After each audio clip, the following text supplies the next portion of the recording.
And thank you very much for joining us once again on PM Express. My guest tonight is the Defense Minister, Dominic Nittle. You don't get to talk to the Defense Minister often, but there is a reason why he's agreed to sit down with us, because we've been told by the National Security Ministry and the Secretariat of a terrorist threat on Ghana.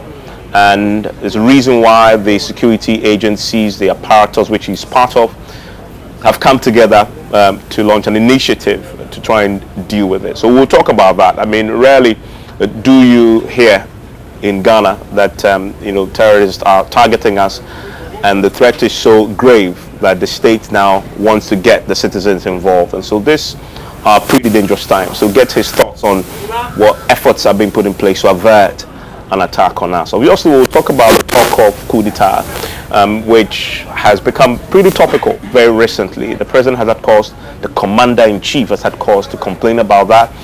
He is a defense minister, directly responsible for the troops, their welfare, etc., policy, etc. I mean, is he concerned himself? And what is the ground telling him? What's the base telling him as far as the soldiers are concerned? Because if you're listening around, it appears the picture is painted that the soldiers themselves may be disgruntled. Is that the case? He will speak about that. And we'll also talk about this relationship that we know must exist between the citizens and the security agencies.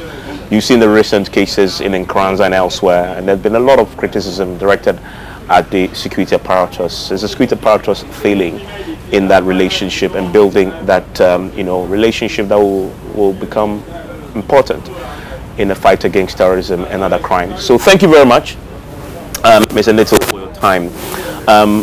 Let's start off with why we're here.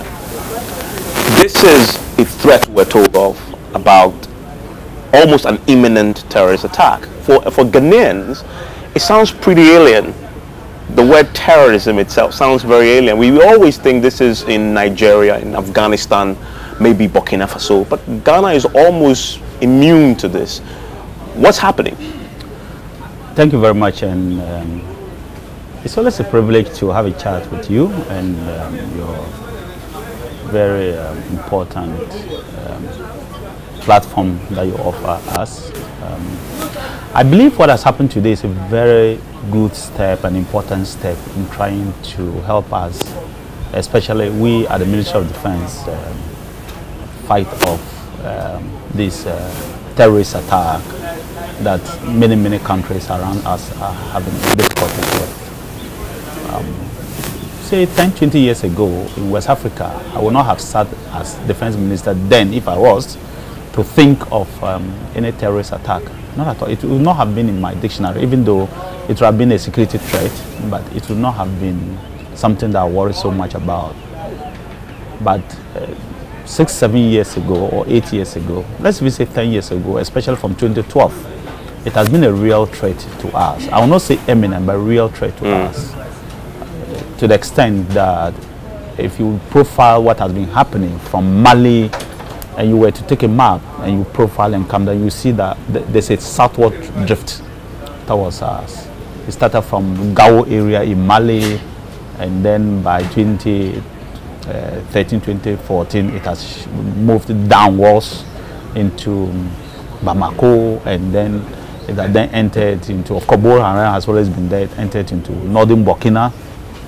The threat has become so real that some of the attacks are close as 5 kilometers from Ghana's border. 5 kilometers? Yes, in 2020. And it's not once, it has happened several times, very close to our borders. And so we say that the threat is real. When you say imminent, it's a different word altogether. So I will not use the word imminent, but it's real. And we have, since the 4 years ago, thought of making sure that we prepare ahead of us what is going on. So we did deploy the military to the northern part of the country in an operation called Operation Conquer First. We deployed over 490 troops, soldiers there, liaised with national security and of course what they call the BNI, the police and immigration officers, all part of this operation called Operation Conquer First. Then they have been working there, but we view this as a short-term measure for us. It's not something that we believe that they'll be there forever. And so we have been doing that. And over the last 4 or 5 years, we've been doing that to pre-conquer phase. But we thought that it was not enough, because we then realized the threat was coming closer and closer to us and closer to us. It was not when the 5 kilometers happened attack that we deployed them. Even before they entered northern part of Burkina, we realized the threat was also coming down. So we deployed them along our borders to ensure that they are safe. And a lot of the military exercises were done up north, Eagles Cross. So you will realize that the people there, if they are listening to me, they realize that once in a while the military comes to do exercises with helicopters, with armored vehicles, soldiers, so many soldiers entering the Bele Forest in Upper West, doing Boku, a whole lot of exercises. Then they go at another time, they will come once a year. But we did realize that the threat was becoming more pronounced, because the littoral states, what I mean by the littoral states are the coastal states like Benin, like Togo, like Ghana, Ivory Coast, were spared until 2 years ago when Ivory Coast had a threat. But Ivory Coast had a terrorist attack long time ago in the south, at the beach, if you remember. But there was nothing beyond that. But then the threat started becoming real, and so they started having threats, more than 4, 5, 6 attacks in the northern part of the country. We thought that maybe it will subside, then it spilled into Benin and now into Togo. Togo has also started having real attacks. And so the only country that has not had a real attack is Ghana. And so our view is that if we were to not think outside the box and set up a deterrent posture, we will one day be taken by surprise. So is it because we have a specific intelligence that we are going to be attacked? No, the terrorists have always said openly. Yes. They are not even hiding it. They point to Ghana. They are coming to Ghana. Yes. And they've granted interviews. I can share some of them with you. We want Ghana. We'll go after Ghana. And we have intelligence on the ground. We've arrested many people, even some of them big leaders in our country, trying to hold conferences, trying to do some stuff. And we said, no, we will not allow this. Is there charter? Are you picking up charter that says that any attack is imminent? But that's not good enough for me to tell you that. I just say that the threat is real. Okay. That kind of deep intelligence is not something I want to share on national TV. But I can say that what we pick out, it is real. And we think that we should do something about it. Our view is that it is time to involve the citizens as part of the campaign. It should be a massive campaign for all of us, including the media, the chiefs, the traditional elders, the assemblymen. They should all be part of this campaign. And that's the way we intend to do it, so that the ordinary citizens are all part of this campaign. This ground opening is just the beginning of it. We want to get you involved, the assemblymen, the politicians, parliament, everybody involved in it. But that's curious. You haven't involved us before. You traced the history of this. Why now? We didn't involve you because we believe that what we're doing was enough. And you can see that once there's no attack, it was really enough. It's not just by the grace of God only. I can say the grace of God is God, but it's not just by the grace of God only. It's all that we have been doing over the period. But at this point, we believe it is time to get everybody involved in the fight against terrorism. And to say, if you see something... Is it because you suspect they are amongst us now? The cells have always been there for some time. Cells, terrorist cells in Ghana? Have been there for some time. In Ghana? They've been there for some time. It's not just... we know them? We know these cells? I am saying the cells have been there for some time. That's why I said it's not everything we want to give out. I'm guessing that you have them under monitoring? Every time. And that's why I use the word that we keep arresting people. But you see, for a country like Ghana, the most important thing for us is to keep the country safe. And not to be on TV saying I've arrested A and B because of that and frightening the citizens. No, not at all. At the end of the day, you'll be judged by how safe the citizens feel. You'll be judged by the fact that there's no single attack. You'll be judged by the fact that the country is ranked well and that everything is going well. That's how you'll be judged. It's not the number of times you appear on TV or how you will go out there and say I've arrested here and there. That's not it. When it is time for us to involve you as we're doing, we will involve you. And by our judgment, it is time to involve everybody. And that's why we're involving everybody. Trust me, the threat is higher than before. That's a fact. I want to let you know that the threat is higher than before. If we were to scale things, if it was maybe if yellow and red and amber was the middle, maybe I'll move it from red to amber, from yellow to amber, heading towards the red. So I would say that the threat is there, the threat is real. It's not something we should sweep under the carpet, and all of you should get involved and try to ensure that this fight will succeed. We don't want a single attack in our country. And if the citizens get involved, I think that we will be fine, we'll be good to go. I'll come to the specifics of what you expect from the citizens, what we should look out for, etc. What do you do when he suspects that? So I'll come to those specifics. But you are the defense minister. Your job fundamentally is to protect the territorial integrity of this country. From everything you said, that threat is now very real. From the military point of view, the Ghana Armed Forces point of view, we know what the police is going to do. We know what the national security will gather intelligence. From your point of view, what exactly are you doing? What's your role? So first of all, like I told you, the assurance I can give the citizens is that we're on top of the game. The military is on top of their game. The military can assure you that they're on top of their game. But don't go to sleep just because I say that the military is on top of their game. Give the military the cooperation that they need when they need it from you, when they demand it from you. And as I said, the young men and women who wear that uniform, when they step out there to work for us, they do it with all their hearts. And they've been deployed in the north, you know, sleeping under very difficult conditions and working under very difficult conditions to make sure that you and me are safe. And they've been doing it very perfectly. Government has made sure that they provide them what they need. They may not provide them with everything that they need, but largely what they need to be able to do their work, we are providing them to ensure that they do that. The only assurance I can give you, which I've given you, is that don't panic, but help us. The military are on top of their game. The police. You set up an FOB, a forward operating base, recently. We are setting up 15 forward operating bases in the north. They are mini barracks. That's what I mean by forward operating base, where the military will stay and do the work. The military were largely in about 3 towns before. But we in the entire region of the north? Yeah. There were only 3? There were 3 towns. They were largely in 3 towns. In terms of, you can say this is a barracks, this is a barracks, this is a barracks. Not operational centers. They were, for operational centers, the military were in many operational centers. Operation Gongong, Operation Kaole. Operation Gongong came about as the 1994 conflict, where you see them in Bimbla, in Yendi, in Saboba, in Bushegu, in Tatale. They were all over. Then Operation Come Life, and recently, you know, the border operations that we launched, all this Operation Motherland, which is in the Volta region. So all these operations that we have, which are about 27 of them, some of them jointly with the police, some of them with the military alone, all these operations, we have military stationed in most parts of the north. But then when you come to where they stay as a barracks, where you say this is a military barracks, other as a barracks or an FOB, there were just 3. Today we are moving it to about 15. If you add the original 3, you're going to get like 8. All in the north? You're all in the north. Okay. All 15 in the north? You're all 15 in the north. That's a saturation. It's not a saturation. It's very necessary. We looked at what the plan of the military. We assessed it over a period of time, and we felt that it was necessary for them to be able to do that. Because you see, one FOB should be able to talk to the other FOB effortlessly without any difficulty. So if you have one FOB here, they should be able to talk to the other FOB to say that, look, we're suspecting that some people are crossing the border. We are looking and we think that there's something happening around this area. The reaction time should not be more than 1 hour or 30 minutes from one FOB to the other to the scene.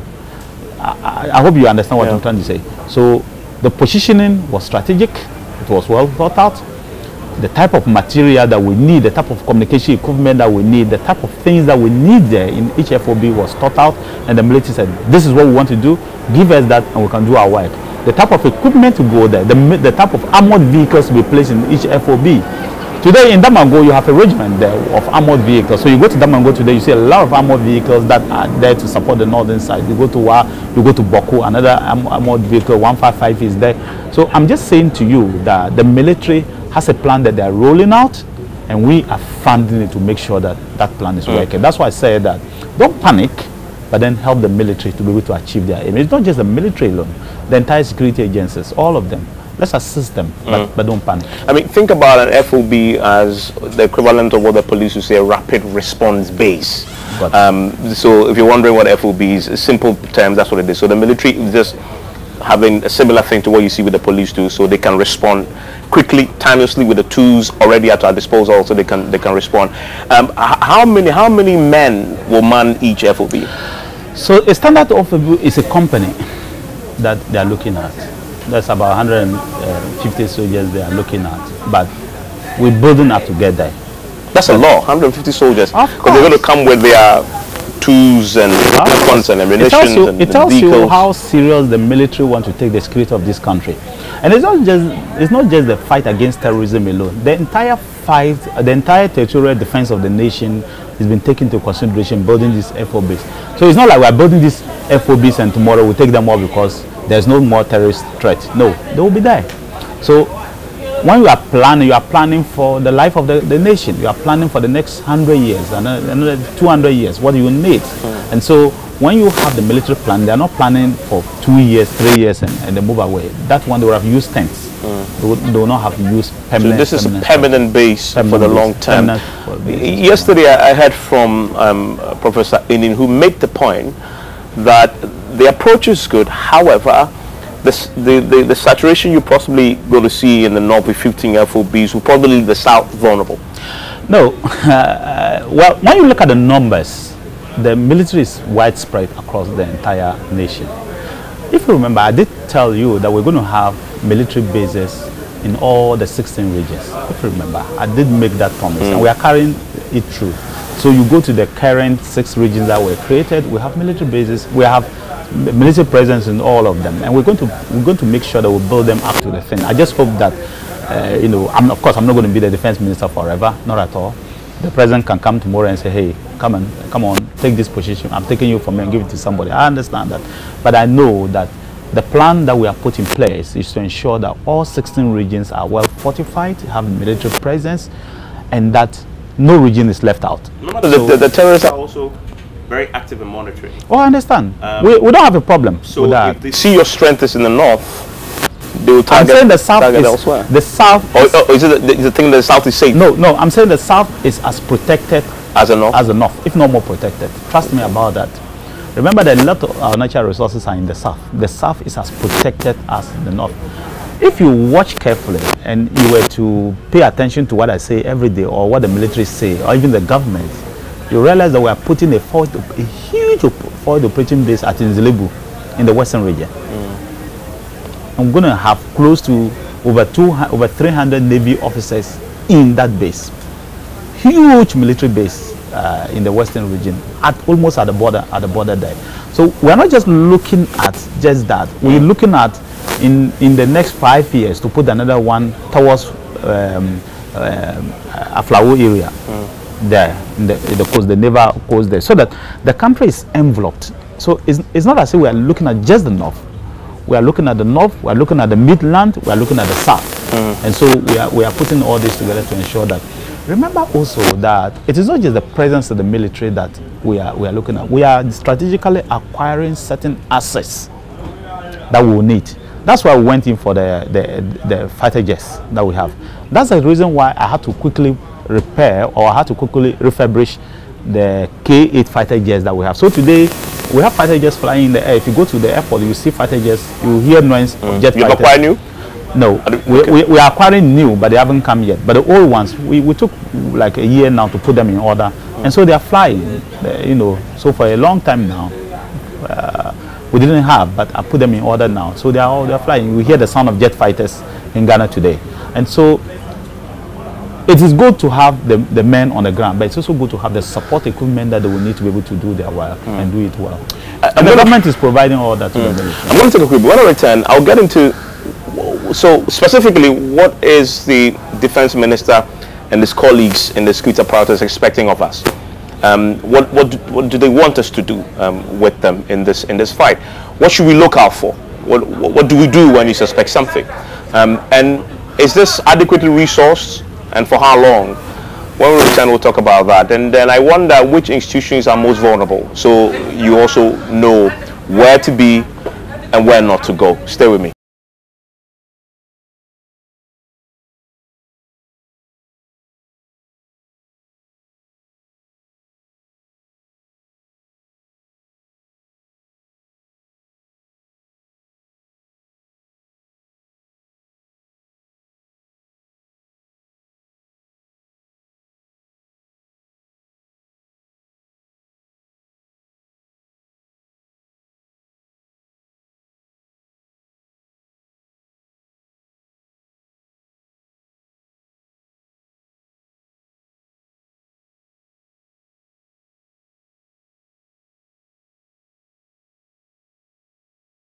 Very much for staying with us. My guest is still the defense minister. We are talking about the terrorist threat, the reason his colleagues, as part of their security architecture, have come together to launch a campaign to get citizens involved in trying to fish out the potential terrorists, reporting it, getting action to avert it ultimately. Mr. Nitwo, so let's talk about that. Based on the intelligence you have for citizens who will be going out there from today after the launch, which areas are most vulnerable? So every area in the country is vulnerable. Every area in the country is very, very vulnerable. But we are looking at potential areas that have always been the soft spot, like beaches, like shopping malls, like the religious centers, like the highways, where people normally will collate together, are all areas that are very, very, very, very vulnerable. And so far, our security agencies have done a pretty good job on trying to protect us. What about critical installations? But look, infrastructure. all of them, especially the electrical things that can affect the general mass of the people, are all areas that we are already doing it. So we've mapped out strategies for the energy sector. We've mapped Akosombo. That's how you go to Akosombo, for example. You have the military presence in the area. You go to Bui Dam. You have an FOB in Bui Dam we are constructing currently. There are a lot of things that we are doing. We are constructing an FOB at Bui? At Bui. We are constructing an FOB at Bui to protect that general area. So there are a lot of things that we are doing. And our thermal plants? Yes, that's what I'm saying. In the western region. No, but you know Takrady is there. Yeah. Takrady is already there. So we are protecting all these kind of things that are there. A lot of things we are doing quietly. Like I said, I'm judged. Kandapa, me, Ambrose, all of us are judged by how safe people at the end are, and not maybe the talking or whatever we got. If at the end of the year there is no incident, everybody's happy, everybody's okay. But the most effective security is the one that does the work without us knowing. You'll see it. You'll see it by what they do. But look, a lot of Ghanaians are not security conscious. So an incident happens, and then all you see people do is they run there to go and take it on their mobile phones. That's not supposed to be the case. Maybe you get a car accident, or there's a noise somewhere, there is a sound somewhere, whether it is the sound of a gun or something. Instead of people taking a bag and reporting immediately, what they do is to run and go and take pictures. Don't do those things. Somebody drops a bag, whether knowingly or unknowingly, it is your duty to report that, look, we've seen a suspicious bag, either at the airport or at the mall or anything. It's your duty to report. You see a suspicious person and you don't know him from anywhere, and he's mobilizing people, he's giving little things to kids, you know, to get information, asking questions. It's your duty to report. Generally, things that look suspicious, you know, it's your duty to report to people. If you remember, even by our own traditional way, when a visitor comes to the house, the first place he's supposed to go is to go to somebody he knows. If he doesn't know somebody, take him to the chief's palace. But today, it's not like that. You know, somebody comes in and giving money out to people or is trying to do that, it's your duty to report. Even if somebody were to come, a philanthropist, you don't know him anywhere, and he says, oh, I want to give you water, I want to give you, it's your duty to report so that we can monitor the background of that person for you. For all you know, that person is a terrorist, because that's all they have always done. But mining areas in particular are huge areas for West African terrorists. We're going to take over the mining areas because they need money to survive. So if your resource base, you don't monitor your resource base, you're going to have a problem. That's why we're worried about these Galamsey activities. But the terrorists will not have a big challenge exploiting our mineral. They don't have to come and kill people for that. They can simply move into the forest, like the Galamseyers are still doing anyway, and move the money away. That's what I'm saying. Unfortunately, in most without creating terror, because that will draw attention. In most part of West Africa, a lot of the terrorist activities are centered around mining areas as well. They take over the resource area, they run para-government, and they take over and they do all this mining. That's why you and me should be concerned about what is happening within the mining areas. That's why we need the citizens not just to see and say, or you see something, you say something. It's also to help us make sure that this Galamsey menace is nipped in the bud very quickly. Because like you said, if they do illegal mining, they can use it to finance their activities. If money transfer, you can track it. But if they do illegal mining and they're able to sell, they can finance the activity, they can buy the bombs, they can do a lot of things. And also people who manufacture arms, even local arms in our country, we should be very careful who they are. Because I do know, as you'll be following the case in court about the coup makers, you realize that there was a gentleman who was able to manufacture an IED. He manufactured over 20 IEDs in a month. Improvised explosive devices. They are locally manufactured devices that can explode. That's why they call it IEDs, improvised explosive devices. He manufactured over 20 within a month. And these ones, each of them could kill over 50 people. So you can imagine the ability to cause terror with this. And this was manufactured locally here in Ghana? Locally here. Just pick the parts and bought some things, put it together and manufactured it. They could kill if they were to drop it in a populated area, they could kill over 50 people at once. And that's real terror. So all these people are people we are monitoring and to see. That's why we say, when you see something, say something. Why should any citizen go and buy a grenade? You remember in either 2016 or 2017, some gentlemen were arrested trying to sell a grenade to be taken to Bimbala, my hometown, remember? At Kaneshi area. Yeah. Why should any citizen go and say that he's going to look for a grenade to buy? What are you going to do with it? These are armed forces, high-grade military grenades. Even the police don't use them. And then you, a citizen, you want to acquire a grenade. What are you going to do with it? Or you are selling a grenade. And the end result was that they brought them from Mali. You know, so all this together, we are monitoring to ensure that we'll do that. So the citizens need to support the security agencies. So we'll come to what they need to do when they see. But you mentioned that the terrorist objective sometimes is set up a power government. We have some places in Ghana already. One of the intelligence input into this is just that the terrorists sometimes take advantage of existing conflicts. We have dollar power, for example, an enclave that we sent a reporter in there to investigate. It has become almost like a parallel administration. It's not a parallel administration. It's just that because of the position of dollar power, it's difficult for central government to take absolute control over the area because of the position, because there's no real road to the place, and sometimes you have to cross into Ivory Coast before you can get to dollar power. So to offset that, we are setting up a military base there. It's one of the FOBs that we are setting up. So we are setting up a military base in Bole. We're also setting up a military base in dollar power to support the two. In dollar power proper? Proper, yes. We are setting up a military base. How is that possible? Because we are going to construct a road to dollar power. So highways, I say highways, feeder roads is constructing a road to dollar power. In fact, the contractor should have started. The only difficulty for him is because he has not gotten access to the place because there's no route. So feeder roads is currently trying to do a road to the place. And so you will realize that the FOB at Bui Dam, Bole and dollar power are very close linked. Okay. So your fears in the 1 year will be resolved. So give me 1 year, you will realize that the FOB in Bui will be okay. It will be up and running with soldiers there. In Bole, the FOB will be up and running with soldiers there, and in dollar power, the FOB will be there. Is it because you're anticipating, and we're talking about terrorism, that is a potential hotspot for terrorism and extremists to sort of make a base? That's something that we have considered in discussion. And do a launch pad, become a launch pad to attack the rest of the country. I will not say a launch pad, but I will say that I largely agree with your first part of the submission to say that it's a potential area that people can do. Because if you profile the people there, a lot of them are foreigners. A lot of the citizens there are foreigners. Even though the Ghanaians there are largely controlling them, but a lot of them are foreigners. But they are there mining, doing their own stuff. But like I said, we are putting a base there to ensure that we can. So dollar part has seen a lot of military visits than most places in Ghana over the last 6 months.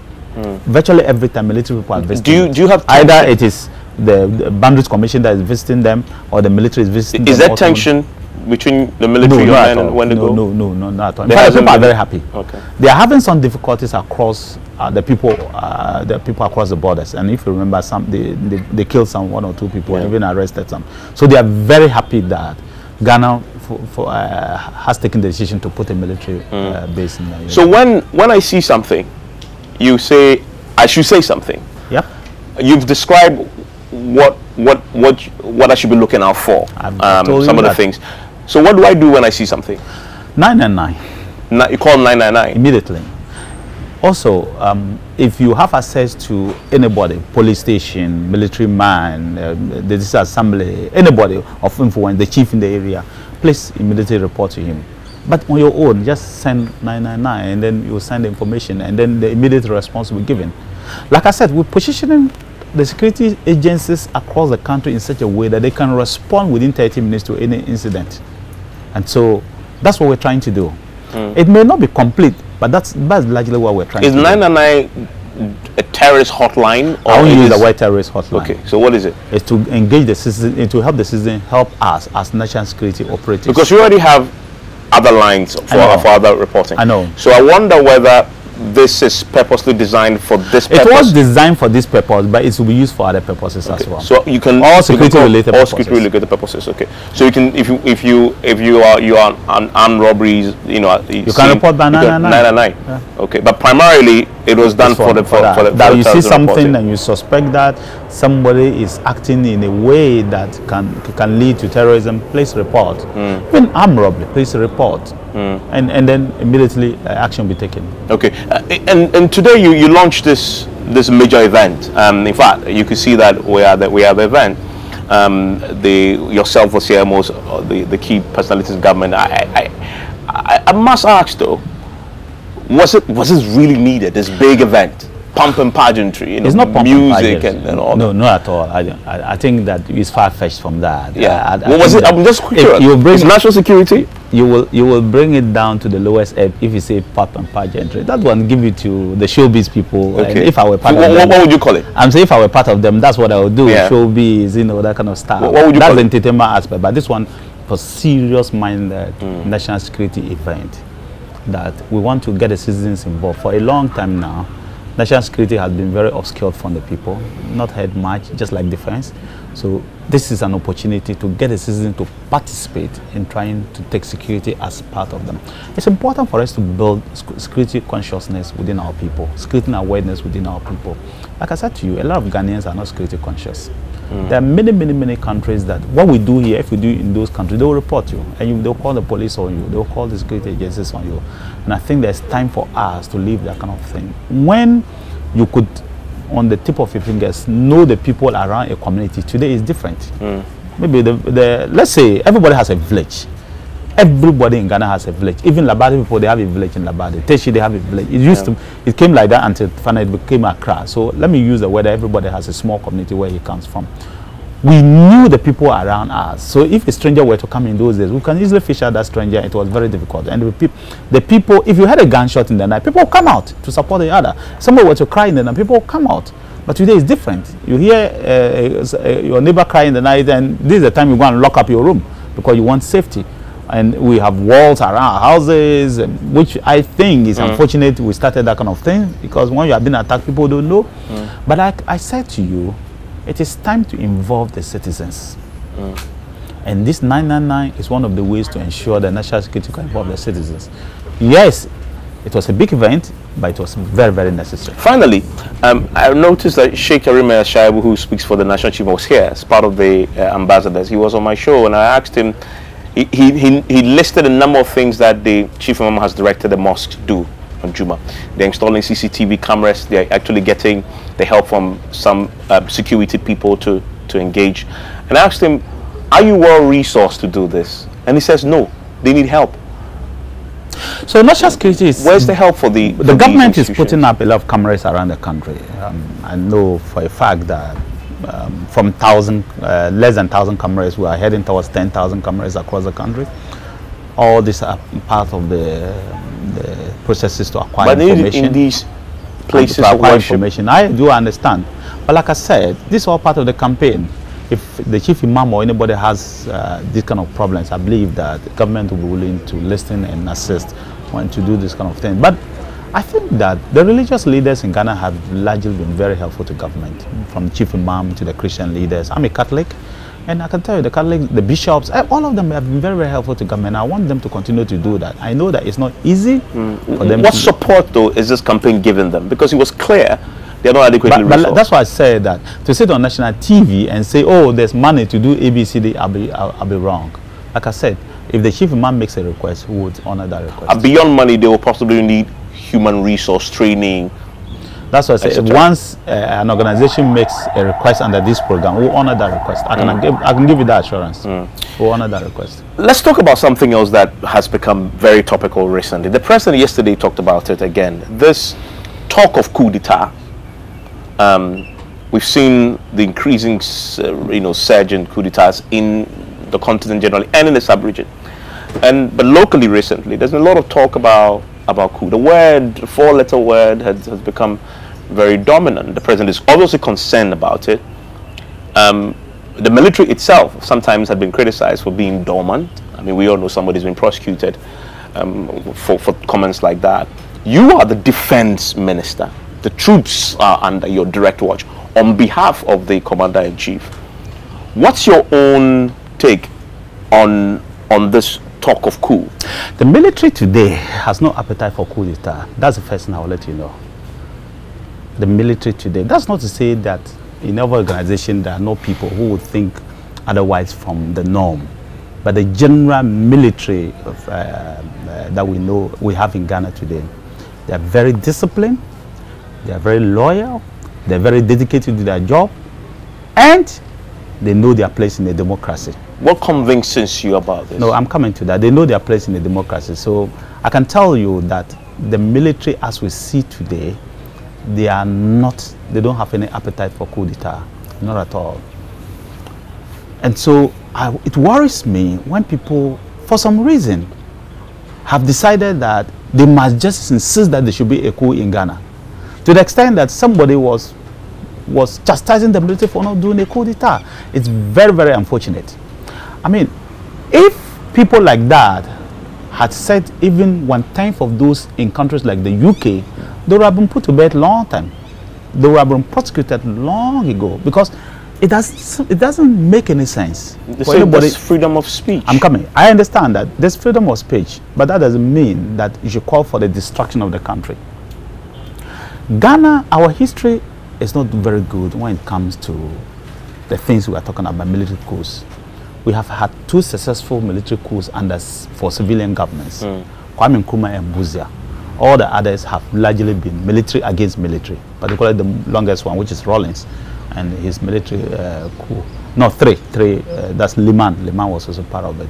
But I can say that the military we have in Ghana today, those that also pretend on, largely helped by all the commanders to the unit commanders, are not really having that appetite for it. So people should stop talking about it. If for some reason you have that belief that you've seen signs or you heard something that is not good enough, please let us know. Even if you are not getting to me, even if they inform you, let me know. Let the president know. Let the national security minister know. Let the interior minister know. Just let somebody know. But to come out on national TV or use your Twitter account or go on Facebook and say, oh, the school is going to happen, it doesn't help anybody. But the talk of it should not scare you. If the military is that satisfied, but that's why we're not scared. Have you seen us being scared? But you're definitely worried about the talk. I'm worried about because we are destroying the nation by what we say. How is that? Because if you're an investor and you were to think of putting 100 million of your own hard-earned money in this country, and some very important person were to say, oh, what's going to happen in Ghana? Will you do that? Will you put that money in there? That's why I say we are destroying the country. It's not about what will happen. That's why I'm telling you that, and I'm telling the international community, as we say today, the military is not, their thinking is how to defend this nation, how to save this nation, how to move things forward. It's not about coup. That's not what they're thinking about. They're far away from it. That is not to say the military doesn't have any problem. They do have problems like any of us. They have normal problems. We have done what we need to do for them. We've asphalted over 200 kilometers of roads over the last 2 years for the military. I've built a lot of accommodation for them. We've had good salary increases because for the last 15 years, the military has never seen any salary increase. I'll tell you something. Unlike you and me, when they're giving the normal salary increase, the military don't enjoy it. So whilst other government workers would enjoy the normal 10%, 5%, 2%, the military does not. The way the constitution captures their salary is to make sure that every 2 years there's a review of their salary. And so for some reason, governments were not doing it until Akufo-Addo did it in 2019 for them. And so, but I'm just trying to so say... Akufo-Addo was the first to increase your salary? Not increase, to just do that kind of annual review, biannual review for them. But I'm just trying to say that the military is not thinking about those kind of things. And I think that we should stop frightening ourselves by what we are doing. It doesn't help us. But you understand the economic conditions that has led to this talk of coup, and the military men have wives and children and they themselves live in this society. The inflationary rate that has gone up to more than 23% affects them. I mean, the depreciation of the city, the general high cost of living, which is through all this. The thinking there is that all the ingredients that we've seen trigger coup d'etats in the past, people appear to say, we're seeing them now. So I don't want to compare. But what was the inflation before Akufo-Addo took over? What was the inflation rate? Well, it's gone up, but the current inflation rate we have now is the longest we've had in 18 years. No, I'm saying that what was the inflation rate before Akufo-Addo took over? Did we talk of coup d'etat at that time? No. What was the interest rate before Akufo-Addo took over? Even higher than today. Did we talk of a coup d'etat? No.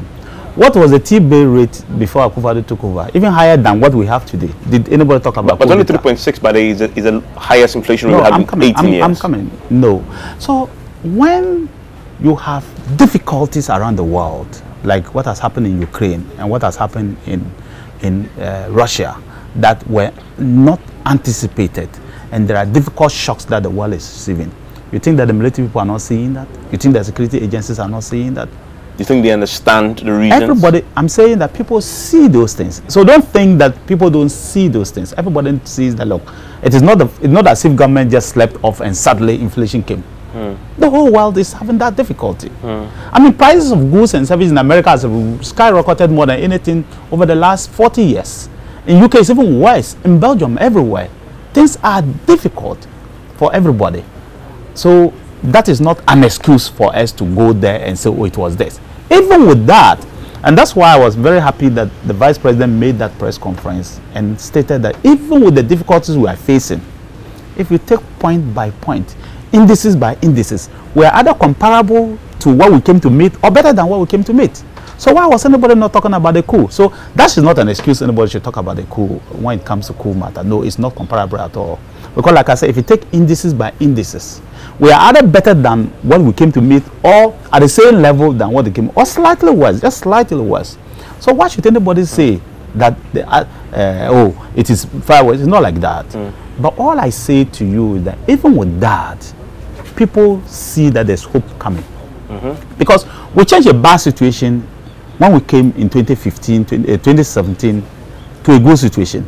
So there is a guarantee from Ghanaians that, look, even though things have gone bad because of Ukraine and then COVID, things would improve. I just told you, for example, that in imports, the shipping lines had increased their imports, their shipping lines by 5 times. These are challenges. Footer container. The reasons why we elected you to fix them. I'm fixing. I'm telling why we're fixing them. 40-footer container that was costing $2,000 today is costing $13,000 today. Obviously, the cost will not be borne by the importer. It will be shifted onto the but if the economy had been run well, the cedi will be stable enough, so the exchange rate would not have been that terrible. Unfortunately, and that would then reflect on unfortunately, that's not true. Unfortunately, that's not true. You see, you and me, the fundamentals are weak. That's why this exchange rate expose you. It's not. Dr. Bawumia said so. Dr. Bawumia said so. I'm saying that, take it from me, it is not a true story that the economy has not been run well at all. I told you to look at the indices, and you would appreciate that what I'm saying is rather the truth, not what you are saying. But I said to you that over a period of 1 month, the cedi unfortunately jumped on speculation from about 6.7 to almost 8. We, of course, put in measures, and then it has slowed down as compared to the dollar. All I say to you is that people know that many uniform, they know. Definitely, if it were not MPP, the situation could have been worse. We did not have the COVID. We did not have Ukraine war and all the difficulties that we are facing today. Fuel did not jump to $130 per barrel. It was around $40 per barrel, but we had to run to IMF. because the economy was in bad taste. Let me ask. Why didn't you call for a coup at that time? Why didn't anybody call for a coup? Let me ask you finally. Does this latest... So I'm coming. I just wanted to assure the public that when it comes to the military, just as you and me understand, the military understands that it is not as if it is the doing of the government slept over. No, there are difficulties around the world. Does the recent talk of coup make you lose sleep at night? I've lost sleep every day since I became defense minister. I hardly sleep before 1 a.m. by 5, 6. What keeps you awake at night then? Everything in Ghana keeps me awake. Your safety keeps me awake. When I say you, I'm talking of the people of Ghana. So I want to make sure that my commanders are not asleep. If I don't sleep, my commanders are not asleep, because the people of Ghana must make sure that they can sleep peacefully. And so everything about our own safety is what makes me not sleep. It has nothing to do with the one recent phenomena that people are trying to fool. All I want to say is that people should stop. If you have any problem, or even if were to suspect that somebody is trying to do a coup, please come and let me know. I can give an example. 3 years ago, I was in my office when the CDS then came and told me in my office that, looks like there's some people planning a very bad thing. I said, what is it? Some people are talking about coup, and they've contacted some soldiers. The soldiers say they are not interested, and they have reported to me. And so we set them up, and we carried out the system. That's why they are in court today. To the extent that they were manufacturing things and those soldiers participated. That's why I told you that soldiers in Ghana are not having appetite for this. Otherwise, we will not have known, and otherwise people will not be where they are. But that is not to say that people don't have bad thoughts in their mind. People do. But I can tell you that the soldiers in Ghana know their place in a democracy. And they know the damage that any attempted coup will create for I'm going to take a quick break. When I return, I'll just wrap up with the minister. Wrap up on quick update on the fight against Galamsey. His men were very instrumental in this. And then have his thoughts on something I know that he initiated. He's talked about jets for the army. He wanted to buy another jet. He believes for long haul travels, call it the presidential jet. I wonder what the latest is on that purchase that he told Parliament about. Government was interested in. We're back after this quick break.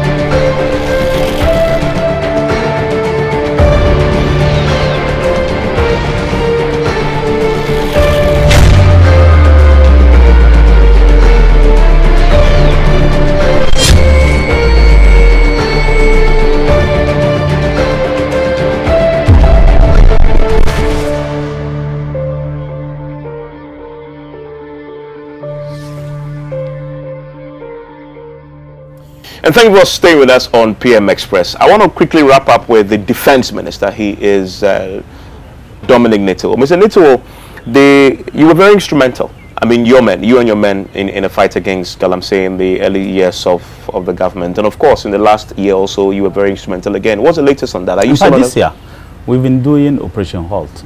Okay. Continuously along the liver bodies. We have not stopped. Okay.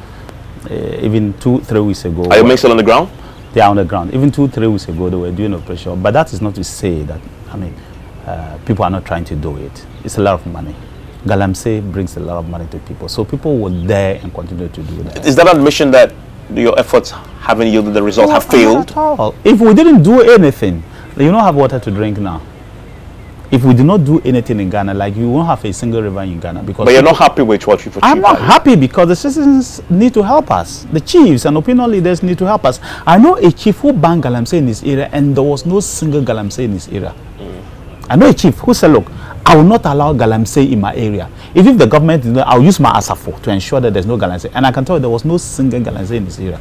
That's why I said that the citizens should assist the security agencies. You understand? By the time they'll call us and say there's galamsey here, the harm has already been caused. So the citizens should assist us. Okay. But the fight is ongoing. We haven't stopped. And very finally, I remember you were in Parliament, this must have been last year, and you announced that the military had come to you for make a request, and government agrees that we should get another presidential jet. What's the latest on that? No, I said the military has made a request for the fact that we needed to have an aircraft for a long-term haul, and that I was doing consultations. I have not finished those consultations. And by the end of this month, we will not have a presidential jet, because the one we have is going to France for reservicing. It's one of the reasons the president is not using them. So it will go for France for reservicing? For 4 months. 4 to 5 months. So the president will be without it for at all. But he's not been using it already. No, he does. The president doesn't. Blackwell says he doesn't. Oh, please, can I explain? The president, we only advise the president not to use it for very, very long hauls, journeys. But all the movement within Africa, all the short movement within West Africa, that's a plane the president uses. He doesn't go by any flight. It is when you are going to the United States, very long hauls, that we advise the president to hold on. I'm quite positive that once we take this aircraft for this 5 months, 6 months period, where they work on it very well, because it is the nature of the aircraft that it has reached a period where they needed to do that, and all the difficulties that it faced, that we advise the president to hold on by not using it. The president will when it comes back. Why didn't you go earlier then? Because it didn't reach the period where we needed to do it. An aircraft. Then it was fit for purpose. No. It was fit for purpose for a particular type of job, but not the type of job that involves the president using it for very, very long haul. And if you listen to my answer in Parliament, which your station tried to do propaganda with, I said that for long haul journeys, for the record, we didn't do propaganda with it. For long haul journeys, I said to the people of Ghana that we have advised the president to hold on with that one. But for short-term journey, that's the aircraft uses. So for internal flights to Burkina Faso, to Mali, even to South Africa, which is like 5.5 hours, the president used all these type of jets. Nigeria, everywhere, that's where the president uses. So it is never true the president doesn't use. Always. In Africa, he's always used only. But in the long term, the approach is to buy another one. I think that by the time I finish with my consultations, and I believe before the end of the year, I'll come out with what I have consulted everybody, and what. I remember that you said you wanted to build a bipartisan consensus around it. No. I wanted to finish the consultations and make sure that the people of Ghana tell me that this is what we're all looking for. Okay. It's not just bipartisan consensus. You want to carry Ghanaians along the process? It is very important that we carry Ghanaians along the process. Protecting the citizens of Ghana is very important for the military. God forbid, if anything happens to the commander-in-chief, the military will be the first group of people to be blamed. We hope nothing will happen. We are sure that nothing will happen. We are doing whatever we need to do to make sure that nothing will happen. But in the interest of the Republic, it is important, as I said before, to give the military what they need to protect you and me, including the president. Okay. And that's the Defense Minister, Dominic Nittewo. And all the best in the campaign is 999. If you see something, please say something. Just make that call. Go to the nearest police station, speak to your DC, your chief, and they know what to do. Enjoy the rest of your evening.